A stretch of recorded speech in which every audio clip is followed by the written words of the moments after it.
Bismillahirrahmanirrahim. Assalamualaikum warahmatullahi wabarakatuh. Alhamdulillah, wassalatu wassalamu ala rasulillah wa ala alihi wa ashabihi wa man tabi'a hudah, wa la hawla wa la quwwata illa billah. Amma ba'd. Ikhwani fi din, azani Allah wa iyyakum. Alhamdulillah, tidak ada ungkapan yang patut kita ucapkan melainkan ungkapan syukur kita kepada Allah Azza wa Jalla atas nikmat yang besar ini, yaitu ketika kita diberikan kesempatan oleh Allah duduk di majelis ilmu. Tidak semua kita, bahkan yang mengenal sunnah, tidak semua diberikan nikmat besar ini, nikmat duduk di majelis ilmu.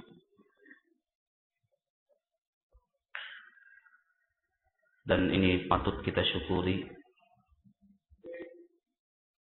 terlebih di zaman yang penuh dengan fitnah ini.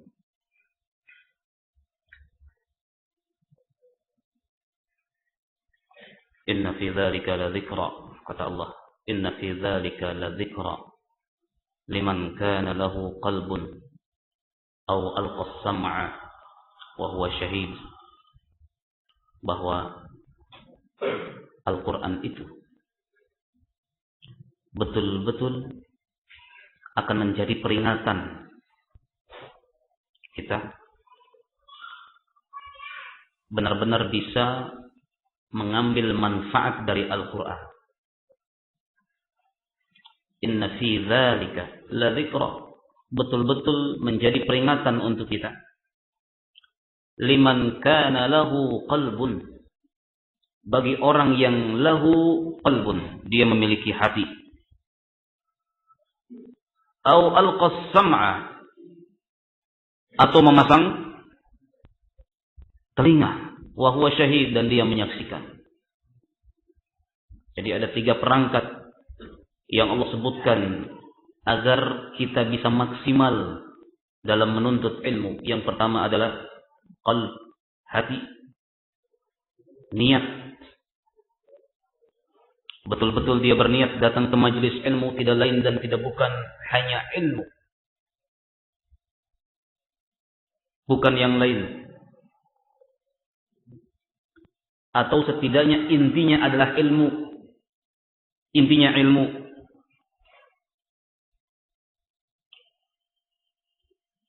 Bukan untuk lihat baju, atau bukan untuk beli pecel. Intinya adalah ilmu, agar menghilangkan kebodohan pada diri kita. Apa cukup sampai situ? Lah, liman kana lahu qalbun aw alqa sam'a, kata Allah, dia memasang pendengarannya. Duduk di majelis ilmu, datang, tidur, tidak memasang pendengarannya. Apa yang dia dapatkan? Tidak ada yang dia dapatkan.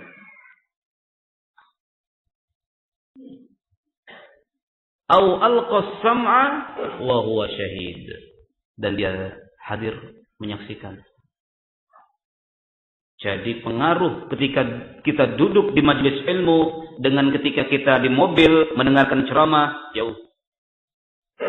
Atau dengan ketika kita di rumah mendengarkan ceramah sambil nyapu, sambil makan, lah jauh. Ketika kita menggunakan 3 perangkat tersebut, maka pengaruh ilmu itu akan lebih terasa. Betul-betul la zikra, kata Allah, betul-betul bisa menjadi peringatan. Betul-betul kita bisa mengambil manfaat dari ilmu tersebut. Jadi salah. Ada orang yang bilang zaman sekarang media itu sudah banyak. Sudah ada CD, sudah ada radio, sudah ada apa lagi? Macam-macam media. Kalau begitu nggak perlulah kita ngaji. Nggak perlulah kita duduk di majelis ilmu. Sudah jauh, hujan, duduk, ngobrol dengan teman, tidur. Buat apa? Mendingan juga saya mendengarkan, belajar di rumah. Lah, ini syubhat yang perlu kita luruskan. Yang lebih utama adalah kita hadir dan kita mendengarkan dan kita mengambil manfaat dari majelis ilmu. Kita tidak memungkiri betapa besar peran media-media yang sekarang menjadi sarana sampainya ilmu kepada kita. Tetapi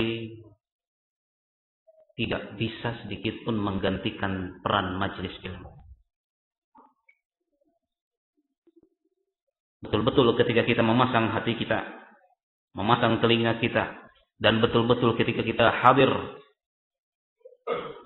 maka pengaruhnya akan berbeda ketika kita tidak menggunakan ketiga perangkat tadi. Para hadirin, kita lanjutkan pelajaran kita dari kitab Ghayah wa Taqrib. Kemarin telah kita bahas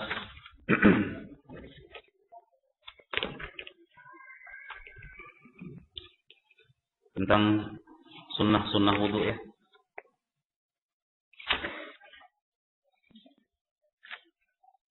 Wa sunanuhu 10 asya. Ada, dan sunnahnya itu ada 10 macam. Kita telah bahas yang pertama at-tasmiyah, yaitu mengucapkan basmalah. Ini sunnah. Berarti kalau tidak mengucapkan basmalah, sah tidak wudunya?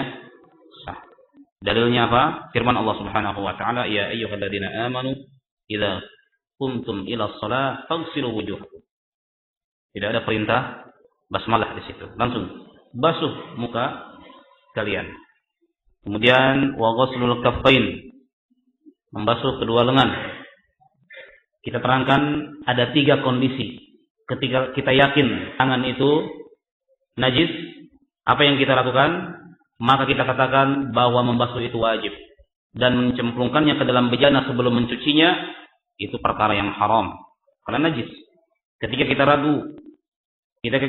ragu, ya, apakah najis atau tidak, maka mencucinya itu jauh lebih utama. Disunahkan kita untuk mencuci, dan makruh kalau kita memasukkannya ke dalam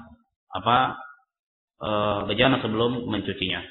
Apabila kita yakin bahwa tangan kita ini berada dalam keadaan suci, yakin bahwa tangan kita ini suci, maka tidak mengapa kita memasukkan tangan kita ke dalam bejana sebelum membasuhnya 3 kali. Kemudian berikutnya, ya, wal madmadah wal istinsyaq. Wal madmadah wal istinsyaq. Al madmadah ini adalah berkumur. Wal istinsyaq ini memasukkan air ke hidung. Telah kita bahas hukum dari keduanya. Hukumnya apa? Hukumnya apa? Berkumur sunnah. Hukumnya yang berkumur beristinsyak sunnah. Ada yang mengatakan wajib? Sunnah di sini ya. Antum keluar bilang wajib, silakan. Karena kita belajar mazhab Syafi'i, dan mazhab Syafi'i di sini mengatakan sunnah. Apakah mereka tidak berdalil? La, mereka berdalil. Dalilnya apa? Dalilnya adalah firman Allah Subhanahu wa taala, "Idza qumtum ila shalah faghsilu wujuhakum." Tidak ada perintah di situ apa? Untuk bermadmadah dan beristinsyaq. Kemudian Rasulullah sallallahu alaihi wasallam bersabda, "Tawadda kama amarakallah." Berwudulah kalian sebagaimana yang telah Allah perintahkan atau sebagaimana perintah Allah Subhanahu wa taala. Ini menunjukkan kalau madmadah dan istinsyaq itu adalah sunnah. Ulama yang lain menyatakan wajib, alasannya apa? Dikarenakan ini termasuk wajah. Iya, ini termasuk wajah. Betul kalau luarnya, ya, karena terlihat. Tetapi dalamnya wajah bukan. Lah, bukan. Nah, dan Al-Imam Syafi'i hujjah. Beliau adalah hujjah dalam bahasa. Hujjah binafsihi.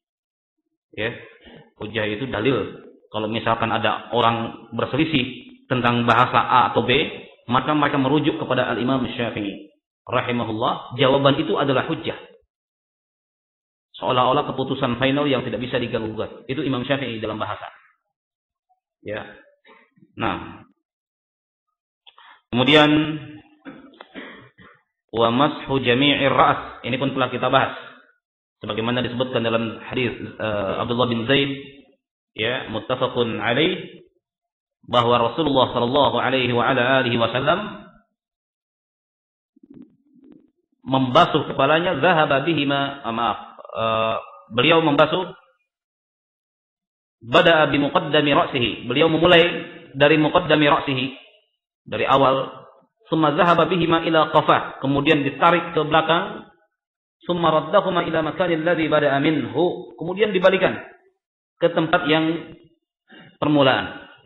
Ini menunjukkan kalau yang afdal itu adalah sebagaimana yang disebutkan oleh Rasulullah sallallahu alaihi wasallam. Ada yang mengatakan wajib seperti ini? Ada, ya, tapi bukan di masjid ini, ya.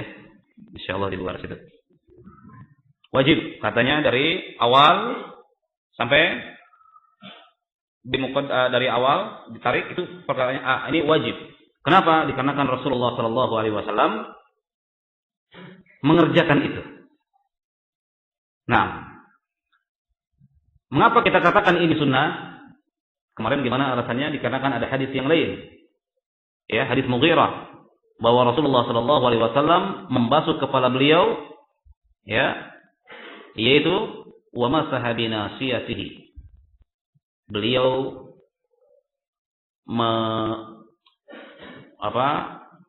mengusap ubun-ubunnya, wa 'adal imamah, kemudian juga mengusap imamah, wal khuffain. Ini menunjukkan kadar minimal seseorang sah, yaitu adalah ketika dia mengusap sebagian rambutnya saja. Mengapa kita katakan demikian? Rasul yang mencontohkan kita seperti itu. Dan hadis Mughirah diriwayatkan oleh Imam Muslim. Hadis sahih.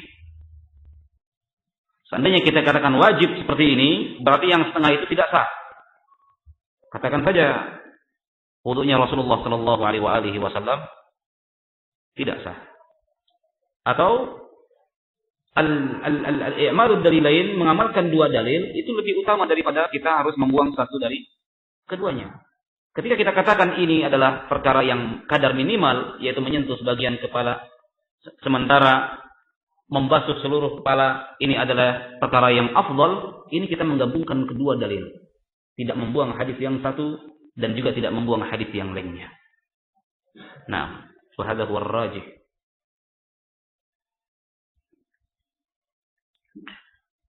Kemudian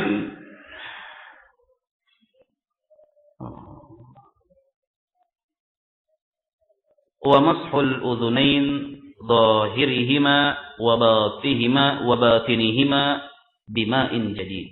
Ini membasuh kedua telinga, baik itu yang luarnya, zahirnya, maupun yang dalamnya, dengan apa? Dengan air yang baru. Nah, dengan air yang baru.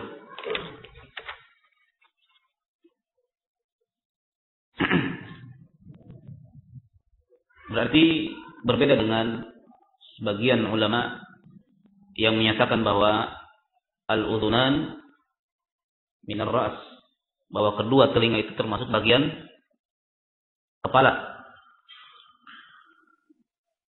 Sehingga sebagian ulama yang lain menyatakan bahwa membasuh kepala itu adalah, atau membasuh telinga itu menggunakan sisa, ya, yang sisa air dari membasuh kepala. Nah, dan ini disebutkan di dalam hadis dari Abdullah bin Zaid yang mencontohkan seperti itu. Jadi beliau membasuh, ya, kepala, kemudian masukkan jarinya, ya, kemudian membersihkan dengan jempolnya luar telinga, dengan telunjuknya dalam telinga. Ya, tidak ada model di sini. Saya perlu ada model sebenarnya. Nah, jadi dimasukkan jarinya seperti ini, ya, kemudian dengan jempolnya dibersihkanlah, bukan ditoel, tetapi dibersihkan, digosok-gosok. Ya, jangan toel sudah. Lah, dibersihkan itu ada peran apa? Mengulang-ulang, ya, dibersihkan. Ya, kemudian ini pun sama, dibersihkan. Seperti itu. Ya. Dan ini menurut mazhab Syafi'i dengan air yang baru. Dengan air yang baru. Ada tambahan bima'in jadid menunjukkan kalau mazhab Syafi'i menyelisihi mazhab yang lain. Bima'in jadid. Nah,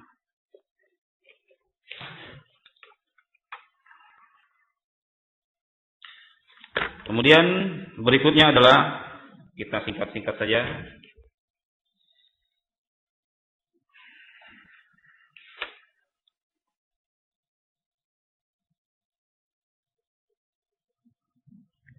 Wa takhlil, ya.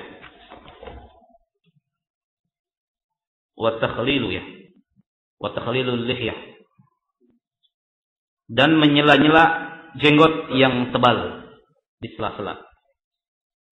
Ini pun perkara yang disunnahkan. Ya.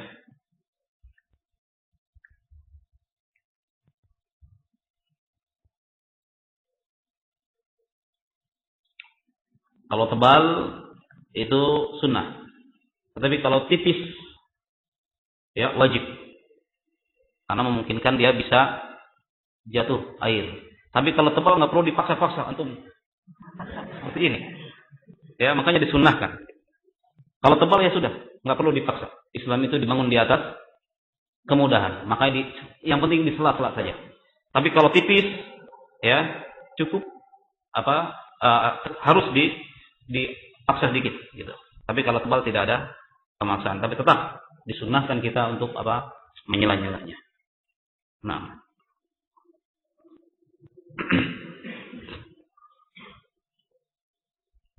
Kemudian wa takhlilu asabi'il yadayn war rijlain.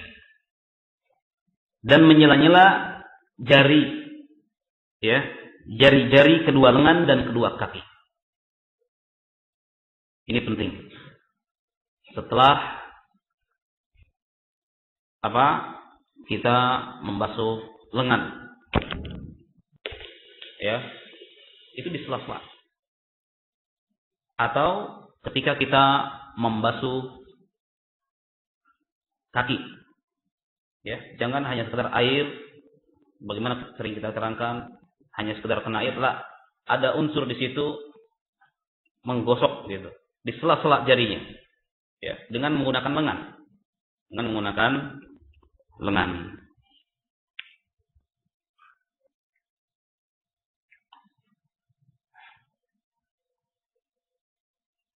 Kemudian berikutnya, salah satu sunnah dalam sunnah wudu, wa taqdimul yumna min yadayhi wa rijlaihi 'ala al-yusra.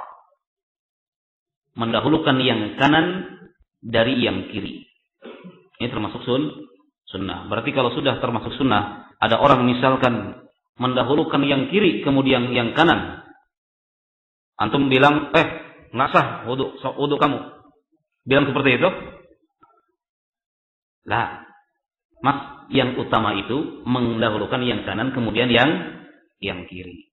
Apalagi misalkan langsung mengatakan ulangi wudu kamu. Ya. Enggak seperti itu. Setidaknya kita memberitahukan dengan cara yang baik, Pak, maaf. Yang kanan lebih dulu dari yang kiri.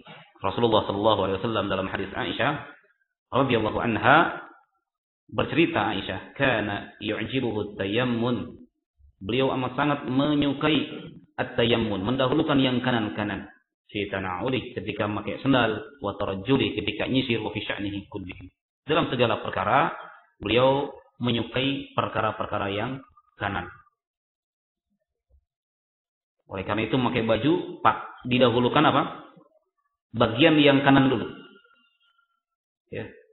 Salah satunya wudu juga sama.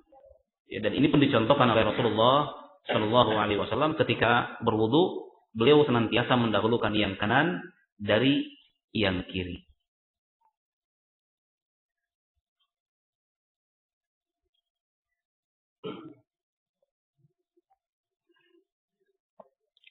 Kemudian berikutnya adalah apa di situ? Al-muwalat, yaitu dan berkesinambungan, ya, muwalat.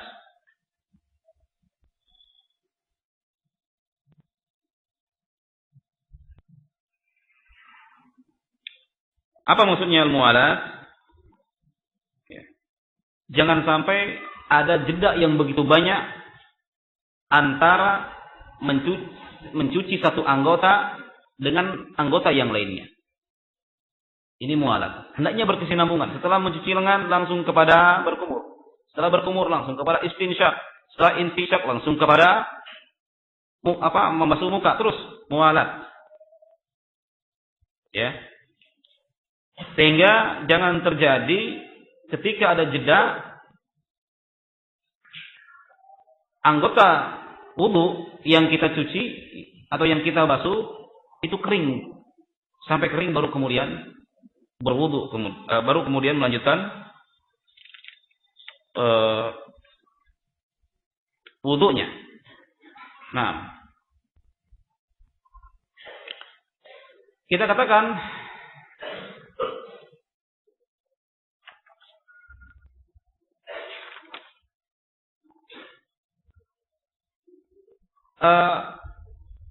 sunnah al-muwalah, ya, berkesinambungan,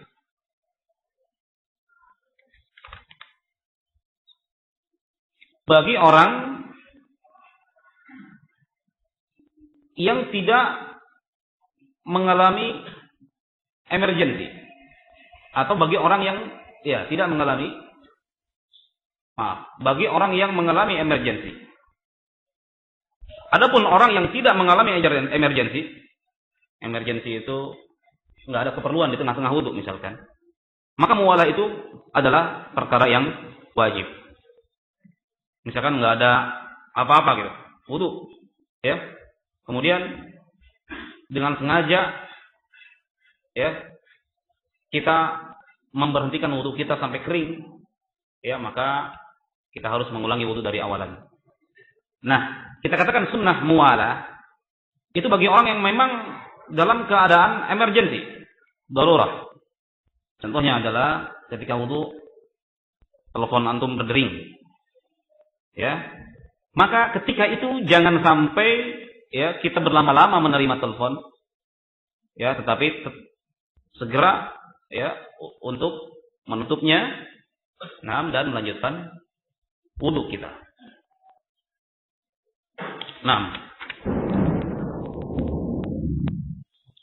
Ini kaitannya dengan sunnah wudu. Sebenarnya masih ada sunnah-sunnah lainnya, namun dibahas mungkin pada pertemuan-pertemuan yang khusus. Tapi secara umum sunnah-sunnah wudu itu adalah sebagaimana yang disebutkan oleh al-muallif rahimahullahu taala. Baik, berikutnya faslun fil istinja. Ya, tentang masalah istinja. Berkata al-muallif rahimahullah, wal istinja wajibun minal bauli wal ghaiti. Istinja itu apa? Hah?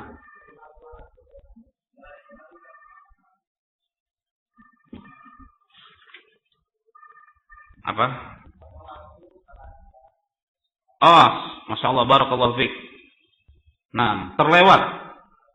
Ya. Yaitu wat-taharatu salasa. Melakukan pencucian 3 kali. Hal ini disebutkan dalam banyak hadis seperti hadis Utsman bin Affan, ya, hadis Aisyah dan yang lain yang menyatakan bahwa terkadang Rasulullah SAW membasuh itu sekali, terkadang 2 kali, terkadang 3 kali, terkadang kombinasi. Ya, beliau lakukan itu. Namun kita katakan yang sunnah ini 3 kali dikarenakan apa? Kebanyakan wudunya Rasulullah Shallallahu Alaihi Wasallam itu beliau melakukan pencucian anggota wudu itu 3 kali. Nah, barakallahu fiik. Kemudian berikutnya adalah faslun wal istinja'u wajibun. Istinja, buang air, wajibun. Ya. Wajib minal bauli wal ghaid. Dikarenakan atau disebabkan keluarnya al-baul, air kencing, wal ghaid, dan kotoran manusia, atau bahasa kitanya adalah buang air besar. Baik itu buang air kecil maupun buang air besar, ya, wajibun. Dengan menggunakan apa? Bil ma'i wal hajar. Dengan menggunakan air atau dengan menggunakan batu. Nah, atau yang bisa berfungsi seperti keduanya, yang bisa menggantikan fungsi keduanya, itu pun diperkenankan kita beristinja dengannya. Nah, namun dikatakan di sini wal afdalu. Namun wal afdalu ada di situ. Enaknya memang melihat nuskhahnya. Kalau lihat ustadznya mungkin bingung, ya. Wal afdalu ada di situ. Namun yang utama ayyastanji bil ahjar thumma yutbi'aha bil ma. Yang lebih utama adalah ketika kita melakukannya dengan batu, kemudian diakhiri oleh air. Artinya dua-duanya kita menggunakannya, batu juga, kemudian air juga. Nah,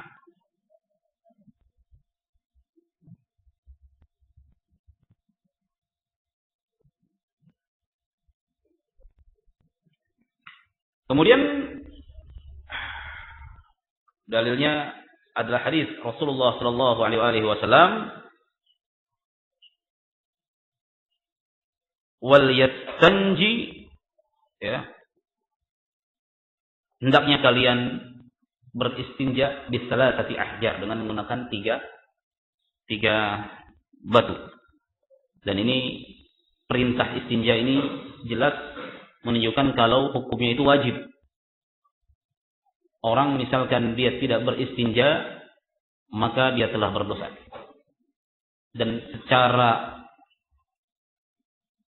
fitrah manusia, mereka akan beristinja, mau muslim maupun kafir. Makanya kalau orang tidak mau beristinja, wallahu a'lam bishawab. Enggak tahu. Sepertinya memang sudah tidak punya pikiran lagi. Ya. Makanya dikatakan wajib. Hukumnya wajib. Dalilnya berarti ada dua. Yang pertama dalil secara fitrah manusia. Mereka akan apa? Merasa kotor. Jangankan orang besar, bayi yang 2 tahun itu kalau sudah bisa bicara akan bicara. Merasa tidak enak. Ya. Yang kedua dalilnya adalah nas. Ya tadi perintah tadi wal yastanji, hendaknya kalian beristinja kata Nabi, bisalasati ahjar, dengan menggunakan tiga batu.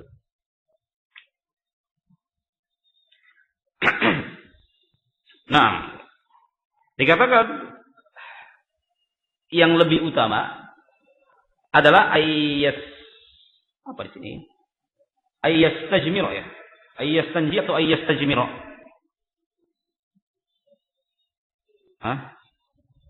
Tanji. Yang lebih utama adalah tanji bil ahjar, buang air dengan menggunakan batu. Kalau buang air dengan menggunakan batu, itu namanya apa? Istijmar. Ya, kalau dengan menggunakan air, itu adalah istinja.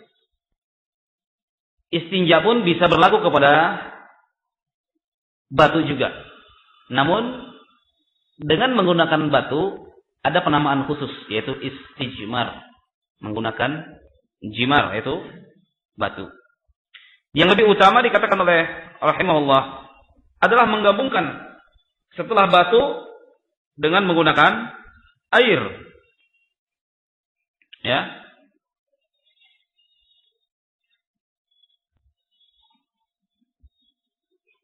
Hal ini sebagaimana firman Allah Subhanahu wa taala memuji para penduduk Quba ketika itu, fihi rijalun yuhibbuna an yatatahharu wallahu yuhibbul mutahhirin, dalam surah At-Taubah ayat 108. Di dalamnya ada kaum ya yang mereka suka sekali untuk bersuci, yaitu dengan menggabungkan antara batu dengan air. Semakin yakin kalau tempatnya itu ya tempat keluar kotoran itu bersih ketika menggunakan air.